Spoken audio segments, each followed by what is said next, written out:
अब हम बात करते हैं आगे, the decline of Mughal empire. The decline of Mughal empire did not directly correspond with the rise of British empire in the common view. तो simple सी बात यही मानी गई है कि यूजुअली ज़्यादातर हिस्टोरियंस की मुगल एम्पायर इसलिए डिक्लाइन करा है क्योंकि रीजनल पावर्स का राइज हो गया rather than the rise of British empire. मतलब ऐसा कॉन्ट्रास्ट नहीं है कि ये वाली पावर आई तो ये वाली का डिक्लाइन हो गया, ऐसा कुछ नहीं है. तो यूजुअली हम लोग जनरल कंडीशंस जो है ना आसपास के, उन्हें एक तरीके से मजबूत ठहराते हैं मुगल एम्पायर के डिक्लाइन का. Demise of the Mughal empire correspond with the rise of several regional powers. As I said, the period that followed the decline of Mughal Empire was not a period of crisis or anarchy, but was marked by the rise of a new order with the coming of regional kingdoms and small potents. These regional kingdoms persisted longer than the Mughal Empire itself. They respected Mughal authority, thereby making Mughal authority outlive the empire itself. See, they're simply saying कि जो decline है Mughal empire का वो इसलिए नहीं हुआ क्योंकि वहाँ पे कोई क्राइसिस का पीरियड आ गया था, या ऐसा था कि कोई भी गवर्नमेंट नहीं थी रूल करने के लिए और अराजकता फैल गई थी. ऐसा कुछ नहीं हुआ, बट क्योंकि इसलिए हुआ क्योंकि रीजनल किंगडम्स जो थे वो आ रहे थे. और ये सारे रीजनल किंगडम्स की अगर बात करें तो इन लोगों ने मुगल एम्पायर से ज़्यादा रूल करा है मिला मिलूकर, बट फिर भी इन लोगों ने मुगल एम्पायर या मुगल अथॉरिटी को सबसे ज़्यादा सुप्रीम माना, उसे रिस्पेक्ट किया और आउटलिव करने दिया इसे. ठीक है, thereby making Mughal authority outlive the empire itself. Now these regional kingdoms include many states. For example, the de facto autonomy like Bengal, Awadh, Hyderabad and Arcot. Others were various states जैसे Sikh और Marathas, and the last category included the local kingdoms. Okay, that has acquired more substance during the period of 18th century जैसे कि राजपूत और Afghan sultans.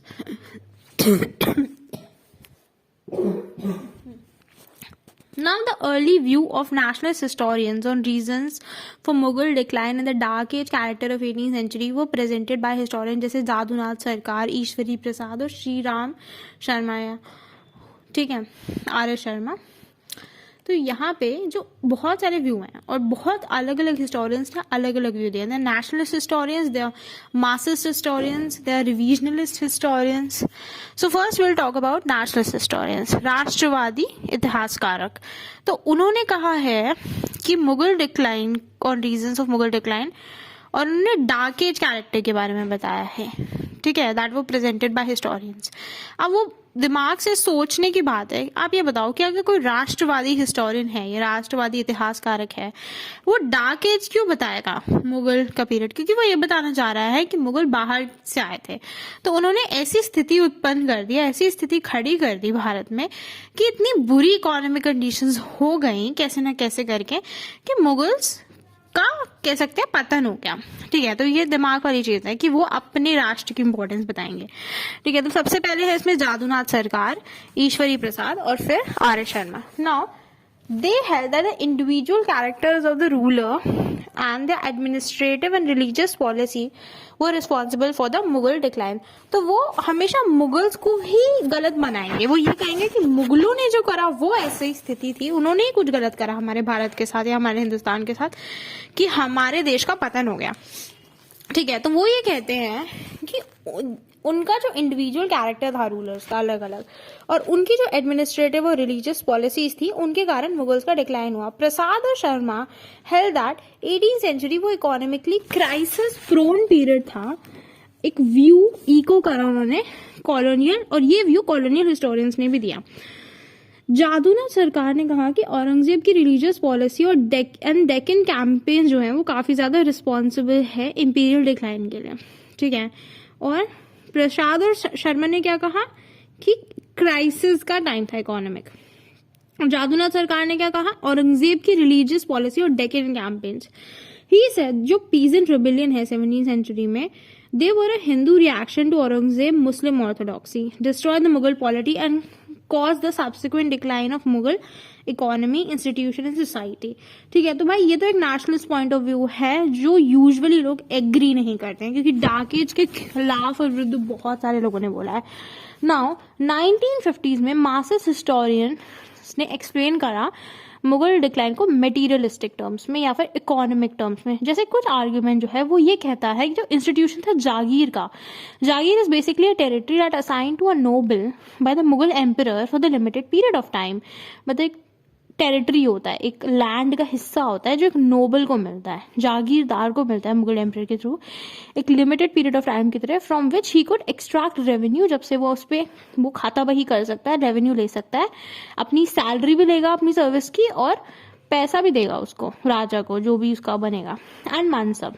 ठीक है, तो jagirdari system और mansabdari system you both have heard, you have heard like both. The administrative rank a noble held, which correspond to the Jagir. Now, thus Satish Chandra argued that structural flaws in the functioning of Mughal institutions of Jagir and Mansab led to financial or fiscal crisis in the late 17th century. तो जो masses historians हैं उसमें उन्होंने point करा कि जो जागीर का system है, जागीरदारी का सिस्टम है, जो मनसबदारी का सिस्टम है, उसमें इतनी ज़्यादा स्ट्रक्चरल प्रॉब्लम्स थी कि मुगल इंस्टीट्यूशन है वो ख़त्म हो गया, जो मुगल इकोनॉमी है वो इतनी बुरी तरीके से त्रास्त हो गई कि मुगल किंगडम कैसे सर्वाइव करेगा। तो यही सतीश चंद्र ने बोला। ठीक है, the efficiency of these institutions depended on availability, collection and distribution of revenue, which this began to falter from Aurangzeb time. It led to an heralded imperial decline. तो वो बेसिकली कह रहे हैं कि ये दोनों ही जो सिस्टम है जागीरदार और मनसबदारी, ये किस चीज़ पर डिपेंड करेंगे? आपके पास अवेलेबिलिटी, कलेक्शन और डिस्ट्रीब्यूशन अच्छा होना चाहिए रेवेन्यू का। तो अगर ये चीज़ें वो कह रहे हैं औरंगजेब के टाइम से फॉल्टर करने लग गई, गिरने लग गई, तो आपका डिक्लाइन हो जाएगा इंपेरियल। तो हमने यहाँ पे नेशनलिस्ट हिस्टोरियन कवर कर लिया और कौन सा कवर कर लिया? Marxist historian. अब हम आते हैं next, that is Athar Ali, that is also a Marxist historian. ठीक है, first we have talked about Satish Chandra, next will talk about Athar Ali, then will talk about Satish Chandra back, okay, then will come to Irfan Habib. Now Adar Ali holds that there is shortage of Jagirs caused by political expansion of the empire into less fertile tract. That is shortage, कमी हो गई जागीर की क्योंकि political expansion बढ़ रहा है empire का, तो इस into less fertile tracts of Deccan, and also an increase in the number of nobles. Without a proportionate increase in the Jagir led to administrative and economic decline. And then we have John F. Richards. He critiqued Ali view with the study of Mughal administration in the Deccan. He conducted that there was no such shortage of usable Jagirs in the region, and this couldn't have led to imperial crisis. Now, the next Marxist historian is Adar Ali. He basically say कि Jagir shortage हो रही है, expansion हो रहा है land का, तो वो सारी चीज़ें proportion में ही नहीं है, तो इसलिए administrative और economic decline हो रहा है। तो अगर ये दोनों ही चीज़ें decline कर रही हैं तो कैसे इंक्रीज हो सकता है इन सारी चीज़ों का? ठीक है, मतलब आपका अगर ये दोनों ही चीज़ें डिक्लाइन कर रही हैं और आपका जागीर भी कम है तो नहीं चलेगा। बट जॉन एफ रिचर्ड ने अली के पॉइंट को क्रिटिक करते हुए कहा कि मैंने मुगल एडमिनिस्ट्रेशन को पढ़ा है और मेरे हिसाब से कोई कमी नहीं थी जागीर की और इसके थ्रू इंपेरियल क्राइसिस नहीं आया। नेक्स्ट है Satish Chandra. He revised his argument and put an economic spin on to it. तो फर्स्ट वाज, पहले भी उसका इकोनॉमिक ही था, जागीर और मनसब का। ही लाइक अली हेल्ड दैट जागीर जो थे कि जागीर कम थे, ठीक है, और इनफर्टाइल थे, he agree with it. Yet he linked this to an economic argument that few and infertile Jagirs led to an increasing discrepancy in estimated revenue and actual revenue. उनका कम और इनफर्टाइल जागीर्स के चक्कर में डिस्क्रिपेंसी आ गई, problems आ गई, किस में? Revenue में और एक्चुअल रेवेन्यू में, जो एस्टिमेट होता था रेवेन्यू और जो एक्चुअल में आता था, which led to a decreased ability of state officials to collect revenue regularly, thus fuelling a fiscal crisis. तो इससे एबिलिटी जो थी किसकी? स्टेट के ऑफिशियल्स की रेवेन्यू को कलेक्ट करने की, वो कम हो गई और इससे फिस्कल क्राइसिस बढ़ गया। Now amongst the economic decline of argument, Irfan Habib's view is one of the strongest view within the dark century conceptualization. Habib says that Mughal empire was highly centralized. It is a high centralization from Akbar's time onward, and this centralization was seen in the universal land tax system also. If there is centralization, there is universal land tax centralization. This is a centralization of a systematic revenue assessment and collection with a share going to zamindar, that's local claimants, that operated as well as highly uniform revenue assignment tenures and revenue collection from faraway territories of the empire. Thus Habib says that the administration was a dominant factor in the economy. What he say? that administration was the dominant factor in the economy. And looking at the 18th century, Habib argues for an economic decline. He says from the late 17th century, as Francois Bernier observed, that there was a process of economic decay in India due to the unrestricted authority of the Jagidars, who were assigned lands for unpredictably short tenures of the emperor. Because एक अगर जागीरदार एक जगह बहुत time तक control करेगा तो वो अपना हक जमाने लगेगा, and there won't be centralization. So there were short tenures given by the emperor for unpredictably short time. Accepting this view, Habib argued that there was an increased pressure for the revenue by Jagidars, which led to flight of peasants from the land. तो बहुत ज़्यादा pressure आ जाता था, ठीक है, तो peasants भाग जाते थे, flight of peasants from land, peasant uprising against the state, and breakdown in the collaboration between Jagidars and Zamindar as Zamindar became leaders of the peasant uprising. तो peasant uprising बढ़ गई थी, एक ब्रेकडाउन हो गया था कोलाब्रेशन का जागीरदार और जमींदार के बीच में, और जमींदार जो थे उसमें हेड बन गए थे पीसेंट अपराइजिंग की. तो जमींदार और जागीरदार की कोलाब्रेशन टूट के जमींदार पीसेंट अपराइजिंग का हेड बन गए थे. This led to an agrarian crisis and subsequent weakening of the political edifice. The Zamindar emerged powerful now and shaped local state formation. With regards to localization of power and administration, Habib argues that administrative checks collapsed in the 18th century. There were no administrative checks in the 18th century, as seen by a passage of Kafi Khan, which talks of sale of tax farm becoming a general practice. We say there was no administrative checks, and they literally collapsed in the early 18th century, as seen by the passage from Kafi Khan, which talks of the sale of tax farm becoming a general practice. Adar Ali locates Mughal decline in the cultural context also.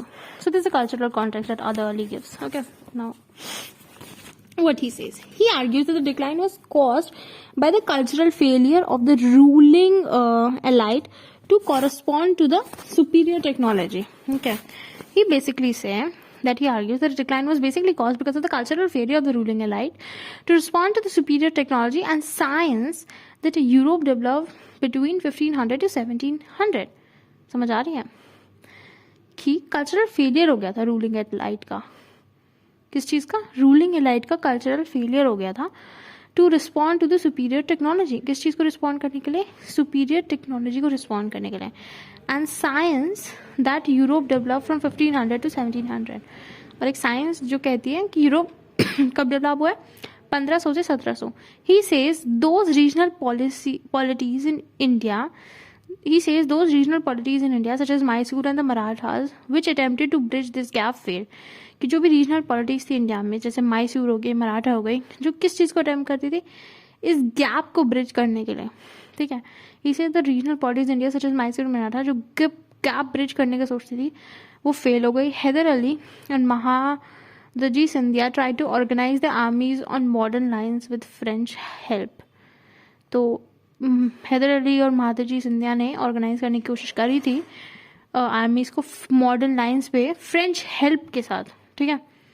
The armies on modern lines with the French help they try to do this. And later, Tipu Sultan, who also tried to develop commerce and production, yet Ali says with the intellectual sphere, they failed as they didn't establish schools and institutions to observe Western learning. And thus, these regimes continued with the Mughal ideological apparatus. They say because they did try to develop the commerce and the production. But उनके पास जो intellectual sphere था, जो उन्हें बनाना था within the intellectual sphere, they failed because they were not able to establish the schools and the institution, and they were not able to give the Western learning. So that type of culture didn't develop. So there was a massive cultural failure, cultural dissonance, okay, that basically led to these situations, upcoming situations. Thus, these regimes continued with the Mughal ideological apparatus. Looking at the economic context of 18th century, Ali argued that the new regional polities preserved essential features of Mughal land revenue system, yet combined possession of revenue rights with private zamindari rights.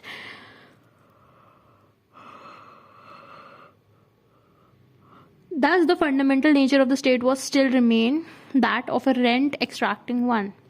Now, looking at the economic context for the 18th century, Ali basically argued किस बात की बात करते हैं, economic context की बात करते हैं अगर हम 18th सेंचुरी में.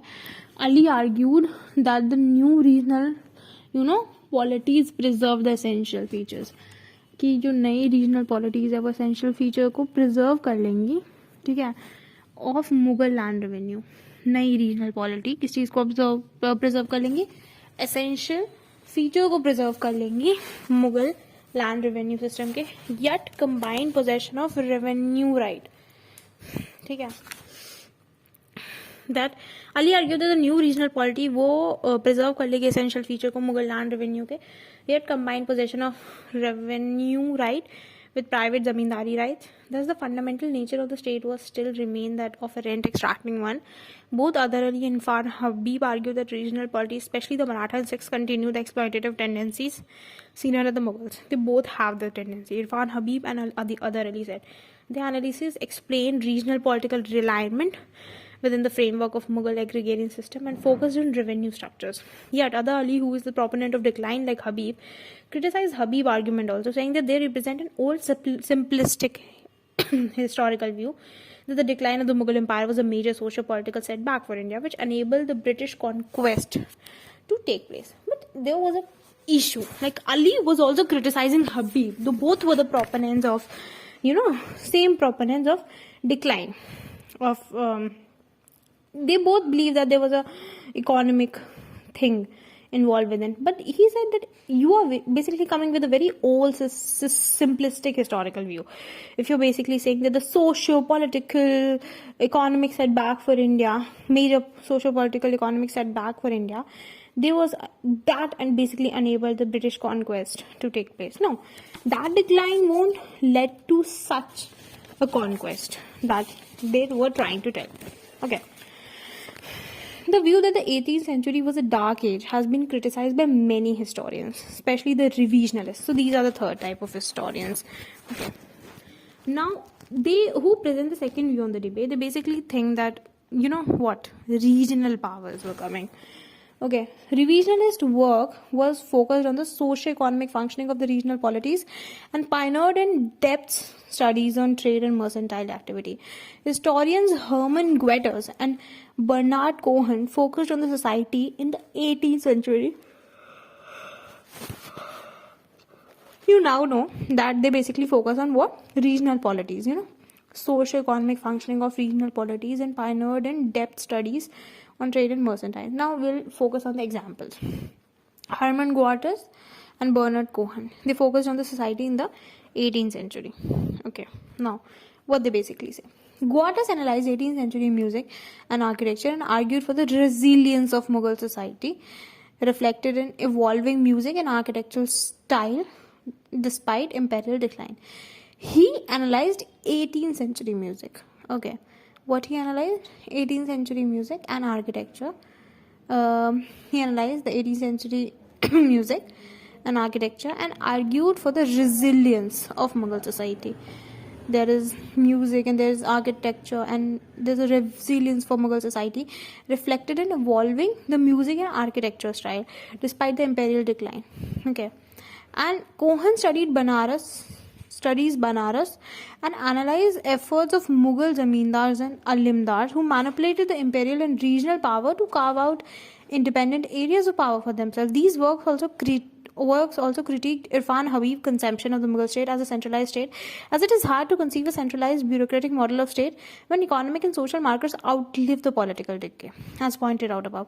So within the factors for the decline of the Mughal Empire and the state formation of regional polities, Muzaffar Alam study critique Irfan Habib view that, zamindar-led uprising of oppressed peasant which were responsible for state formation. Now, within the factors for the decline of the Mughal Empire. Remember that. What? Within the factors for the decline of the Mughal Empire and state formation of regional polities, Muzaffar Alam study critiqued Irfan Habib's view that zamindar-led uprising. ध्यान से मेरी बात सुनना. Okay.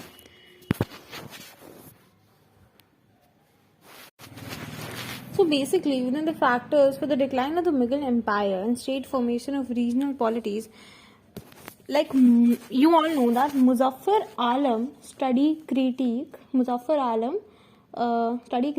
Irfan Habib view that zamindars led uprising for the oppressed peasant which were responsible for the state formation. Now, his study of Persian sources to understand aspects of agrarian uprising in the northern India focused on three regions. One is Moradabad Bareilly, one is Adwad, and the third is Banaras region. He quotes that any Akbari to show the various castes and communities held zamindari rights in the regions. Examples: Rajputs, Jats, Brahmins, Muslims, Afghan, Kayast, and Karmis. See, he quotes that there is like three regions. There are three regions. If you focus on everything, one is Moradabad Bareilly, the second one is Awadh, the third one is Banaras. Okay. Now he quotes that any Akbari to show the various castes and communities that held zamindari rights in these regions. Okay. For example, Rajputs, who were dominant. Okay, and there were other, for example, Jats, Brahmins, Muslims, Kayast, Karmis, and Afghans. And yet he says that not all these groups rose against Mughals. He points out that due to the caste, clan, and territorial distinctions, zamindars were not unified in the rebellion against the Mughals. Okay, they were not unified, but they were in fact at a war with one another. Alam also mentioned that there were inter-clan clashes. Examples: in Moradabad, Madar Singh, a Rajput, fought against Debi Chand, that's a fellow Rajput. So there were inter-clan clashes also. And finally, critiquing Habib, Alam points out that the zamindar who led raids expressed the anger of local ruling classes who had their military contingents and they were rising in a context of local economic prosperity. He also says at time peasant resisted zamindars, like peasants ने रोका था zamindars को, since ruler population was a victim of zamindar revolts. So peasants basically resisted zamindars because the ruler population was a victim of the zamindar revolts. Okay. Now, Alam also argued for a context of local economic prosperity which led to zamindar residency. Okay, Alam also argues for a context of local economic prosperity which led to zamindar residency. However, Alam's study has been critiqued from within the revisionist camp by John. Okay. However, Alam's study has been critiqued from within the revisionist camp by John and F. Richards and V. Narayana Rao, who, like Alam himself, point out that his exclusive use of Persian sources which may hamper evidence of resistance against Mughal rule found in vernacular sources. Now you see what. However, Alam's study has been critiqued from within the revisionist camp by John F. Richard. Like whatever Alam say and everything, the Alam study, it has been critiqued.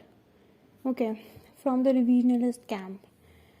Alam study has been critiqued from the revisionist camp by John F. Richard and V. Narayan Rao, who like Alam himself.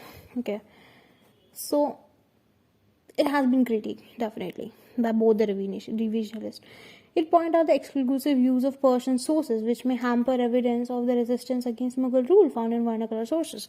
And other early critique him for comparing any Akbari Jamandari figures with that of 18th century revenue figures which show a rise without adjusting them to the rise in prices in 18th century. Ali says it's incorrect to use this as evidence for agrarian prosperity. So Ali critique him that how can he use the any Akbari Jamadani figures, Jagirdari figures basically for that thing. That's also wrong. Other revisionists such as Ashwin Das Gupta, B.R. Grover, Karen Leonard focus on regional shift of the trade and banking institutions. Okay, which earlier studies of Habib and Ali completely ignored. Das Gupta argued that inland trade increased even in the period of some decline and corporate mercantile institutions survived. He said that though the former purchases Surat and Masulipatam declined with though international trade, new colonial ports, Madras, Bombay, Kolkata rose. So B.L. Grover looked at the rural commercial production, found new provincial market rose to observe rural commercial production, thus compensating the loss in the foreign trade. Karen argues that the merchant activity shifted from Delhi to regional territories and led to local economic buoyancy. Okay. He argues that the merchant activity shifted from Delhi to regional territories. आई बात समझ में? आ रही बात समझ में? He says that the merchant activity shifted from Delhi to regional territories and led to local economic buoyancy. Frank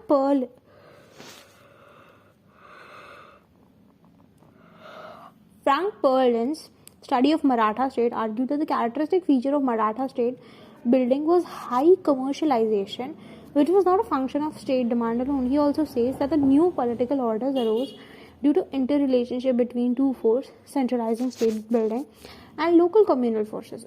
Thus, he says that the administrative forms adopted by the great household which controlled these states was of amassing land under hereditary control through acquisition of prebendal rights and former resumable rights. Now, let me put it in this way. The Frank Perlin studies of Maratha state that argued that the characteristic feature of Maratha state building was high commercialization. जो भी characteristic state है किस चीज़ को लेके Maratha state building को वो क्या है high commercialization which was not a prebendal state demand alone. You're not just coming and you're like, okay, there's a prebendal state demand. He also says that the new political orders arose due to interrelationship between two forces. That if he also says that the new political orders arose due to the interrelationship. New political orders arose due to the interrelationship between the two forces, centralizing state building and local communal forces. Thus, he says that the administrative forms adopted by the great household which controlled these states was of amassing land under hereditary control through acquisition of prebendal rights and former resumable rights. This process was accompanied by the rise of accounting record-keeping class that served these households. Now, let me put it this way. Thus, he says the administrative form adopted by the green household which controlled these states were on amassing land under the hereditary control through the acquisition of the prebendal rights normal and the former resume life. But this process was accompanied by the rise of the accounting and record keeping class. ये process ने किसने account करा था? Rise of accounting record keeping class that served these households to enhance their familistic administration. This also led to tension between this centralizing tendency of the state and older rights of peasants. Now, this has basically led to the tension between what? Centralizing tendency of the state. There's a tension between the centralizing tendency of the state and older rights of peasants. Okay. Centralizing tendency of the state and the older rights of the peasant. Peasant local assembly, that is Gotha, to protect their interest. Yes, paradoxically, there was a linking of communal and prebendal properties of the peasant and royal court respectively as the great household controlled economic power in the state. Thus, these households benefited from the development of regional and international trade. Perlin critiques the view that political decline led to economic decline. Perlin critiques the view that the political decline led to economic decline.